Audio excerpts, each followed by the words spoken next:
नमस्कार, आप देख रहे हैं एनपीटीवी न्यूज परिक्रमा और मैं हूं आपके साथ मानवी ठाकुर। चलिए शुरुआत करते हैं आज की खास खबरों के साथ। चिलकाना सरसावा मार्ग पर रेलवे ओवरब्रिज के निकट सरसावा की ओर से जा रहे सीमेंट से भरे ट्रक ने सामने से आ रहे बाइक सवार दो युवकों को टक्कर मार दी, जिससे बाइक सवार एक युवक की ट्रक के नीचे आने से मौके पर ही दर्दनाक मौत हो गई। बाइक सवार युवक गांव इब्राहिमपुरा का राहुल बताया जा रहा है, जबकि मृतक के परिजनों एवं किसान यूनियन के लोगों ने आए दिन चल रहे अनियंत्रित डंपरों के खिलाफ सड़क जाम कर धरना प्रदर्शन किया। मौके पर पहुंचे तहसीलदार अमित कुमार और सीओ रुचि गुप्ता ने लोगों को समझाकर जाम खुलवाया और भारी वाहनों के खिलाफ सख्त कार्रवाई करने की बात कही।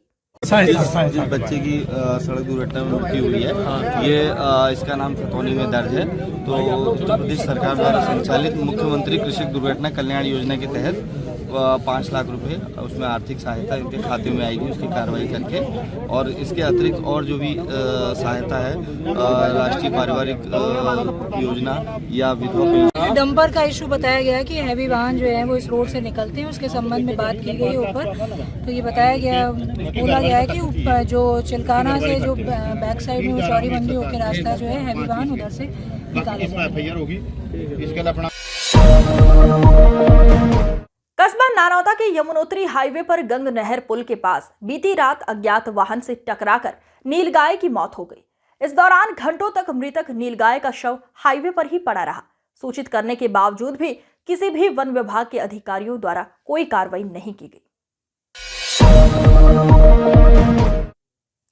देवबंद एटीएस और देवबंद पुलिस की संयुक्त कार्रवाई में 31 वर्ष पहले देवबंद में हुए बस धमाकों के आरोपी हिजबुल मुजाहिदीन के आतंकी को जम्मू कश्मीर से गिरफ्तार किया गया है। आरोपी पुलिस ने ग्रेनेड से हमला कर श्रीनगर भाग गया था, जिसकी तलाश में देवबंद और एटीएस की टीमें लगातार लगी हुई थी। एटीएस और देवबंद पुलिस ने संयुक्त कार्रवाई करते हुए खुफिया विभाग की सूचना पर श्रीनगर से देवबंद पुलिस पर बमों से हमला करने वाले नजीर वाणी को गिरफ्तार कर लिया है। थाना देवबंद पर 1993 में एक व्यक्ति द्वारा पुलिस कर्मियों पर ग्रेनेड फेंका गया था, जिसके उपरांत इस पर जो है मुकदमा भी पंजीकृत था। और इसके बाद ये माननीय न्यायालय में करीब 30 वर्ष से जमानत के उपरांत। कस्बा अंबेहटा निवासी अहमद पुत्र यामीन ने डॉक्टर ओमवीर प्रभारी प्राथमिक स्वास्थ्य केंद्र अंबेहटा पर रेलवे विभाग में नौकरी दिलाने के नाम पर पैसे लेने का आरोप लगाया। डॉक्टर ओमवीर ने प्रार्थी व अन्य लोगों को जाली व फर्जी नियुक्त पत्र बनवा कर दिए। प्रार्थी जब रेलवे विभाग में बताई गई जगह पर गए तो उन्होंने कहा, ये तो फर्जी नियुक्त पत्र है। तब जाकर प्रार्थी को जालसाजी व धोखाधड़ी का पता चला। पीड़ित ने थाना नकुड़ में तहरीर देकर धोखाधड़ी जालसाजी 420 की सुसंगत धाराओं में मुकदमा दर्ज कर सख्त से सख्त कार्रवाई कराए जाने की मांग करते हुए धोखे से हड़पी गई धनराशि को वापस पाने की मांग की है। महानगर में अमरूद खूबसूरती पर बिक रहा है। अमरूद की बिक्री की कीमत बाजार में 80 से लेकर 120 रुपए तक किलो बिक रहे हैं। अमरूद खाने वाले लोग अमरूद को खाने में बहुत पसंद कर रहे हैं। इसके आगे दूसरे फल बहुत कमी के साथ बिक रहे हैं। अमरूद विक्रेता नौशाद अहमद ने बताया, अमरूद की थैली लगने का कार्य मैं 30 साल से कर रहा हूं। अमरूद की 25 से 30 नस्ल होती है। राजस्थान और उत्तर प्रदेश की अमरूद सबसे ज्यादा बिकती है। इस रेहड़ी पर 80 किलो अमरूद बिक जाती है। जी लगभग 28-30 साल हो गए मुझे यहाँ लगाते हुए। अमरूद की तो काफ़ी वैरायटियाँ हैं जी। लगभग मैंने जो बेची है 20-25 वैरायटी अमरूद की बेची है अब तक। कुछ लोकल में है, कुछ बाहर की हैं, राजस्थान और ये यहाँ की सहारनपुर की, उत्तर प्रदेश। कस्बा गगहो के हर चौराहे पर आवारा कुत्तों का आतंक लगातार बढ़ता जा रहा है। प्रतिदिन 2 से 3 लोग आवारा कुत्तों का शिकार बन रहे हैं, लेकिन नगर पालिका अपने कर्तव्य से अनजान नजर आ रही है। नगर वासी कई बार नगर पालिका को अवगत करवा चुके हैं, लेकिन नगर पालिका के कर्मचारी कोई भी कार्य करने के लिए तैयार नहीं है। मोहल्ला गुलाम औलिया और कुरैशियान में 3 से 4 लोगों को आवारा कुत्तों ने जख्मी कर दिया है। सरकार द्वारा वक्फ की संपत्तियों को लेकर कानून में संशोधन करने का निर्णय लिया जा रहा है, जिसको लेकर लगातार मुस्लिम धर्मगुरु और समुदाय के लोगों में ये बिल संशोधन चर्चा का विषय बना हुआ है। वही बिल संशोधन पर कांग्रेस सांसद इमरान मसूद ने बड़ा बयान दिया है। इमरान मसूद का कहना है, जिस तरह से वक्फ की संपत्तियों के ऊपर सरकार की नजर टिकी हुई है, इस तरह मठ मंदिर के पास भी अधिक संपत्ति है, उस पर भी सरकार को सोच विचार करना चाहिए। इमरान का कहना है कि जबकि वक्फ की संपत्ति 90% सदियों पुरानी है, सरकार के द्वारा कहा जा रहा है कि वक्फ बाय यूजर खत्म किया जाएगा। 100 साल 150 साल पुरानी वक्फ के पास संपत्ति है। इमरान मसूद का कहना है, संविधान के तहत हमें अपने धार्मिक कार्य करने की अनुमति पूरी तरीके से है और उस पर सरकार रोक लगाना चाहती है। वक्फ ऐसा नहीं है कि कहीं पर भी वक्फ किया जाए या किसी भी संपत्ति को वक्फ के जरिए कब्जा कर लिया जाए। वक्फ वही हो सकता है जो अपनी मर्जी से अपनी संपत्ति वक्फ को दे। वायनाड गए थे, क्या मामला है? वक्फ बोर्ड को लेकर किस तरह से? देखिए, वक्फ बोर्ड की जो स्थिति है, वक्फ बोर्ड का जो बिल आया था वो पूरी तरीके से असंवैधानिक है। कल मैं चेयरमैन साहब का भी स्टेटमेंट पढ़ रहा था, मुझे नहीं समझ में आया कि वो जो स्टेटमेंट दे रहे हैं उस बिल के अंदर तो उसके बिल्कुल अगेंस्ट बात है। उस बिल में तो सीधा सीधा कहा गया कि वक्फ डीड चाहिए, 6 महीने में आपको रजिस्ट्रेशन कराना होगा, वक्फ बाय यूजर खत्म करेंगे। तो वक्फ बाय यूजर खत्म करेंगे तो डीड जब नहीं होती थी, वक्फ की तो 90% प्रॉपर्टी सदियों पुरानी है, मतलब 100 साल 150 साल 200 साल 400 साल। तो जो प्राचीन मठ और मंदिर हैं उनकी प्रॉपर्टी भी सदियों पुरानी है। इनके पास किसी के पास भी डीड नहीं है। ये बाय यूजर के अंदर ही जो गवर्नमेंट का पत्र होता है, जो गजट नोटिफिकेशन होते हैं, उसके अंदर सरकार द्वारा उस समय की सरकारों द्वारा या उस समय के शासकों द्वारा देवबंद के राजकीय डिग्री कॉलेज में उपजिलाधिकारी दीपक कुमार द्वारा स्कूली बच्चों को मतदाता पुनः निरीक्षण को लेकर जागरूक किया गया। उपजिलाधिकारी दीपक कुमार ने बताया कि 29 अक्टूबर से विशेष मतदाता अभियान चलाया जाएगा। जो बच्चों के 18 वर्ष के हो रहे हैं उनको वोट बनाने का काम किया जाएगा। हमारे साथ प्रधानाचार्य हैं और टीचर्स हैं। अभी हमने सभी हमारे जो डिग्री कॉलेज के बच्चे हैं उनका एक बैठक लिया था और उनको जागरूक किया था। जैसा कि हमारा जानते हैं आप सभी लोग कि मतदाता पुनरीक्षण का कार्यक्रम चल रहा है।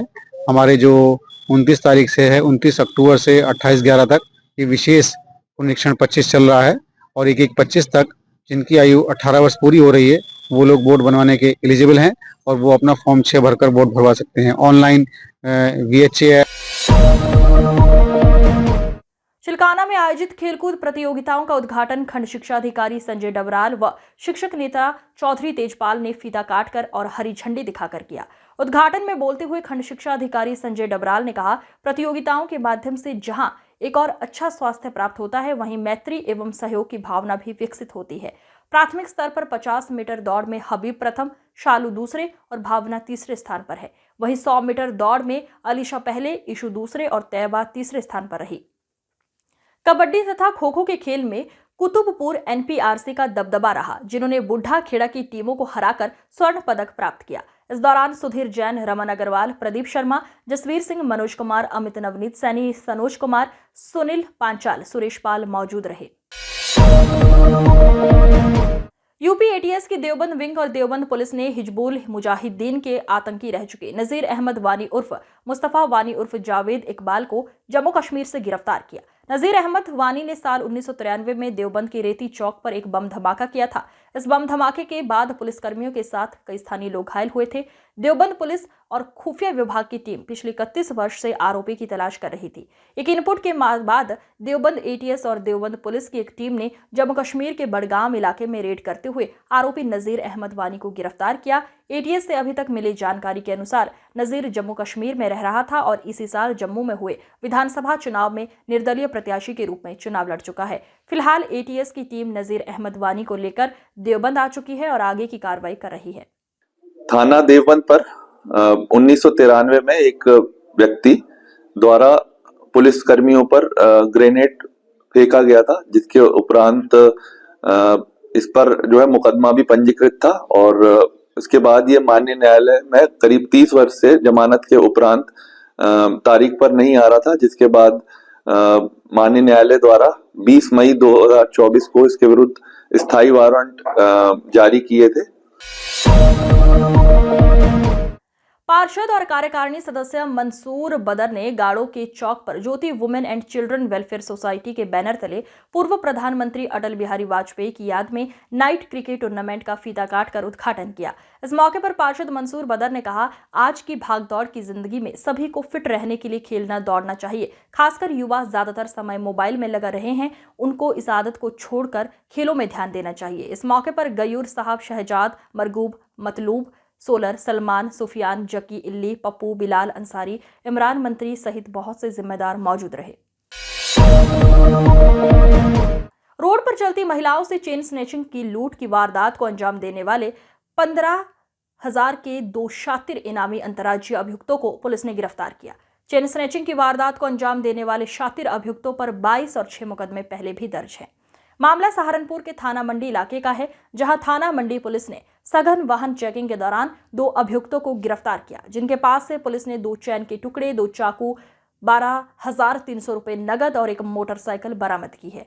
पकड़े गए अभियुक्तों के नाम इरशाद उर्फ लड्डू है, जो जनपद मुजफ्फरनगर के थाना खालापार इलाके का रहने वाला है, और दूसरा अभियुक्त अंकुर उर्फ पंकज जनपद बागपत थाना रमाला इलाका के रहने वाला है। अभियुक्तों ने पिछले महीने 2 अक्टूबर को सहारनपुर के कोतवाली देहात इलाके में बेहट अड्डे पर एक महिला के गले से चैन छीना था और देवबंद में एक मोटरसाइकिल चोरी की थी। इनके द्वारा जनपद मुजफ्फरनगर में थाना छपार इलाके से मोटरसाइकिल सवार रुपयों की लूट की थी। जी सर, क्या पूरा मामला है? जो इनामी जो बदमाश है, इनकी गिरफ्तारी की गई है, किन मामलों में बातचीत चल रहे थे, क्या पूरा मामला? जी, थाना मंडी पुलिस द्वारा ये 2 जो बदमाश हैं इनको पकड़ लिया गया, जिसमें से एक 15,000 रुपए का जो इनामी है, जिसपे करीब 22 से 25 मुकदमे हैं। इरशाद और लड्डू ये थाना क्षेत्र खाला पार्क मुजफ्फरनगर का रहने वाला है, और इसके साथ एक अंकुर कश्यप जो थाना रमाला जिला बागपत का रहने वाला। ये दोनों मिलकर गैंग बनाकर इन्होंने बैक टू बैक काफ़ी घटनाओं को अंजाम दिया था। इन्होंने सबसे पहले यहाँ पे थाना जिला सहारनपुर में थाना मंडी में एक चेन स्नैचिंग करी थी 1 अक्टूबर को। उसके बाद इन्होंने देवबंद में कोई घटनाएं करी थी चेन स्नैचिंग की। देवबंद से इन्होंने एक मोटरसाइकिल चोरी भी की थी। शामली और बिजनौर में भी इन्होंने जो चोरी की बात है उसको भी कबूला है। तो इनके द्वारा लगातार 1.5 महीने सहारनपुर के जनमंच सभागार में बच्चों को मोटिवेट करने के लिए करियर काउंसलिंग और मोटिवेशनल सेमिनार का आयोजन हुआ। इस कार्यक्रम में हजारों की संख्या में स्कूली छात्र छात्राओं ने भागीदारी की, जो अपने लक्ष्य की प्राप्ति के लिए तैयारी कर रहे हैं। कार्यक्रम के दौरान अंकित भाटी, नवीन शर्मा, रामवीर तंवर, मनीष शर्मा और अमर चौधरी मुख्य मोटिवेशनल अतिथि के रूप में कार्यक्रम में शामिल हुए, जिन्होंने कार्यक्रम में अपने अपने अनुभव साझा किए और कार्यक्रम में आए बच्चों को मोटिवेट किया। उन्होंने बताया किस तरह हमें अपने करियर को बनाने की शुरुआत करनी है, किस किस तरह की परेशानियां आती हैं अपने YouTube चैनल पर, जिनके माध्यम से लोग ऑनलाइन क्लास चलाते हैं, जिनसे बच्चे पढ़ रहे हैं। अपॉर्चुनिटीज बढ़ा लेंगे। कॉमर्स वाले हैं कितने? पहले जल्दी, काफी हैं। जितने कॉमर्स वाले बच्चे हैं, आपके लिए क्विक बताता हूं। नेशनल स्टॉक एक्सचेंज सुना आपने? नेशनल स्टॉक एक्सचेंज सुना है? NSE इंडिया, आपने क्या टाइप करना है? NSE इंडिया गूगल पे जाके, NSE इंडिया में NISM नाम का उनका एक इंस्टीट्यूट है, जो आपको कोई सैकड़ों शॉर्ट प्रोग्राम्स देता है, बड़े छोटे छोटे। जी हाँ, प्रवेश गुर्जर एडवोकेट, सदस्य प्रतिहार महासंघ। जनमंच के आज प्रोग्राम रखा है। देखिए, जनमंच में जो प्रस्तावित था कार्यक्रम आज संपन्न हुआ है, career counselling and motivational seminar. ये हमारे बीच अक्सर सामाजिक राजनीतिक कार्यक्रम तो होते रहते हैं। अब थोड़ा हमारा प्रतिहार महासंघ जो है शिक्षा के क्षेत्र में कुछ बदलाव करने की ओर अग्रसर है, और हमने पैटर्न चेंज किया है। हमारी जो कार्यशैली। सर, मेरा नाम अंकित भाटी, मुझे नोएडा से हूँ। आज का क्या प्रोग्राम बच्चों के लिए? जी, ये सेशन था काउंसलिंग एंड मोटिवेशनल सेशन था। बच्चों की जो 10th 12th में बच्चे हैं या कॉम्पिटिटिव एग्जाम्स की तैयारी कर रहे हैं, वो किस तरह से अपने कैरियर में कौन सा रास्ता चुनें, क्योंकि बहुत सारे बच्चों के घर पे पेरेंट्स उतने काबिल नहीं हो पाते कि वो अपने बच्चों को सही गाइडेंस दे पाए। तो प्रतिहार महासंघ की टीम ने इस तरह का प्रोग्राम रखा कि सहारनपुर के हर बच्चे को वो गाइडेंस मिल सके, ताकि वो अपनी सही दिशा ग्रेजुएशन के बाद या 12th के बाद पकड़ सके। ये उसके लिए प्रोग्राम रखा गया। तो आज बच्चे काफी आए हैं, तो इस अंक में फिलहाल इतना ही। अगले अंक में फिर होगी मुलाकात। तब तक के लिए नमस्कार।